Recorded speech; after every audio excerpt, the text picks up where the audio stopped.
Folks, we're on location today at the law offices of Allen and Rector, and we are here in beautiful Lebanon, Missouri. I'm here with Mark Rector. Thanks for having us today. Thank you for making the trip down to see us. Absolutely. So, Mark, we're going to be talking today about how LLCs work with trust, because I'm sure there are a lot of business people here in the Ozarks that have their LLC, and they want to make sure it's protected for future generations. And so, what is those common concerns or issues with people that have LLCs and their trusts? It is. It's a very common issue because people, realize they own small businesses. They want to form a trust. They may have a business just renting property.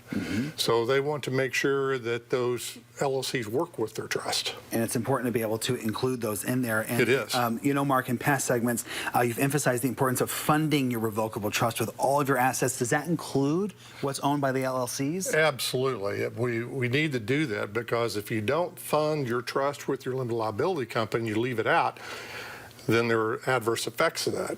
You need to be able to manage that business. If something happens, somebody needs to take care of it. That's right, because especially like you say, if you have rental properties, those people are still renting and still in those properties. They may have a business manufacturing. They got to keep paying employees. They have to make that payroll, make the business expenses. All those things have to keep running, even though you're gone. Yeah, not to mention, I've heard you refer to a trust as almost like a bucket, and so you want to fill that bucket, right? That's correct. If you leave something out, then we've got that probate avoidance scheme that's ruined. It's going to go through probate. Yeah, which is a process that you want to avoid, folks. Also, why is this so important? The main reasons we have already stated here today is because you want your successor trustee of your trust to be able to take care of those concerns. Something happens to you, that successor trustee steps in to manage that business until there's a long-term solution, such as sell the business, liquidate it, or manage it for a period of time until the family can take over, so to speak.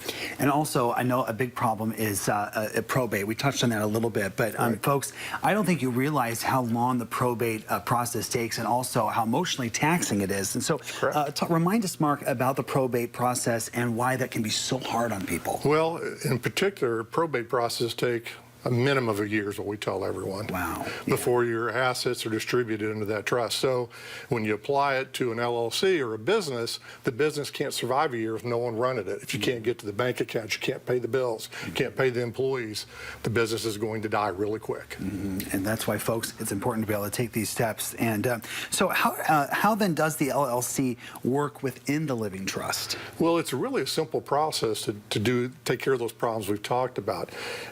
Simply, the attorney for your estate plan will prepare a beneficiary assignment, typically, of that membership interest. That's your ownership interest in that business.